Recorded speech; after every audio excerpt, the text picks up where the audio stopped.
नहमदुहु व नुसल्ली अला रसूलिहिल करीम। अम्मा बाद फ़अऊज़ु बिल्लाहि मिनश शैतानिर रजीम। बिस्मिल्लाहिर रहमानिर रहीम। सामीन मोहतरम, आज का जो हमारा वजीफा है ये बहुत बेहतरीन है।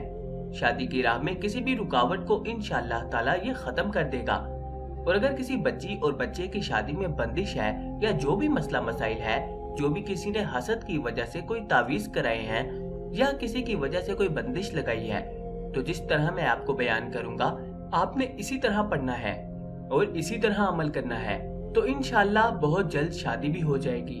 और जो भी इसमें रुकावट होगी तो इंशाअल्लाह अल्लाह के हुक्म से जरूर खत्म होगी। आपका काम पहले हो जाएगा, लेकिन आपने इस वजीफे को दरमियान में नहीं छोड़ना, आपने इसे मुकम्मल करना है जैसे मैं आपको बताऊंगा। तो सारी जिंदगी आपकी कोई भी मुश्किल परेशानी इस किस्म की आप पर नहीं आएगी। इस वजीफे को करने में बहुत ज्यादा टाइम नहीं लगेगा, थोड़ा सा टाइम होगा। और अगर कोई भी शख्स अपने लिए टाइम ना निकाल सके और थोड़ी सी मेहनत ना कर सके तो उसकी मर्जी। इस वजीफे की बरकत और ताकत इतनी है कि आप सोच भी नहीं सकते। बहुत सारी मेरी माएं बहनें बाहर जाती हैं, पीरों फकीरों के पास दुआएं करवाती हैं, पैसे भी खर्च करती हैं। अगर ये वाला वजीफा कर लेते हैं तो किसी के पास जाने की जरूरत नहीं पड़ेगी और जो आप चाहते हैं वैसे इंशाल्लाह रिश्ता अता करेगी अल्लाह की जात। ये आयतल कुर्सी का वजीफा तो वैसे हर किस्म की परेशानी के लिए है, लेकिन आज का जो वजीफा है वो बच्चे और बच्चों की शादी में रुकावट का वजीफा है। कुछ रिश्तों में अल्लाह ताला की तरफ से देर होती है और कुछ रिश्तों में बहुत से मसले मसाइल हो जाते हैं, जैसा कि हसद की वजह से रिश्ते नहीं हो पाते। हमारे हसद करने वाले दोस्त अहबाब या कोई भी वो बंदिश लगा देते हैं, हालांकि ये इंतहाई गलत है। बंदिश जो है वो काले इल्म से लगती है और काला इल्म करने वाला और करवाने वाला दोनों जहन्नमी है, क्योंकि रिश्ते में रुकावट डालने का मकसद यही है कि आपको परेशान करना, आपका रिश्ता ना होना।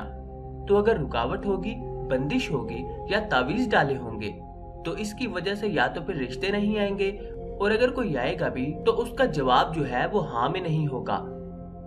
इस वजीफे को जुमे के दिन से शुरू करें। जुमे के दिन अपने सामने पानी रखें और एक नई कंघी रखें। बावजूद दरूद इब्राहिमी 11 मरतबा पढ़ें। उसके बाद आयतल कुर्सी 71 मरतबा पढ़ें। उसके बाद दरूद पाक पढ़कर अपने ऊपर दम कर लें और पानी पर और कंघी पर दम करें। पानी इसी वक्त पी लें और कंघी संभाल कर रखें और पढ़ाई के बाद अपने मकसद की दुआ मांग लें। 7 दिन तक इसी तरकीब से वजीफा करें और जिस कंघी पर दम किया है उस कंघी को दिन में 2 बार बालों में फेरें। वो कंघी कोई और इस्तेमाल ना करें। 7 दिन इसी तरह वजीफा करें और कंघी को रोजाना 21 दिन तक इस्तेमाल करें। इंशाल्लाह इस वजीफे को करने के बाद हर किस्म की बंदिशों असरात खत्म हो जाएंगे। इस वजीफे की इजाजत तमाम मेंबर्स को है।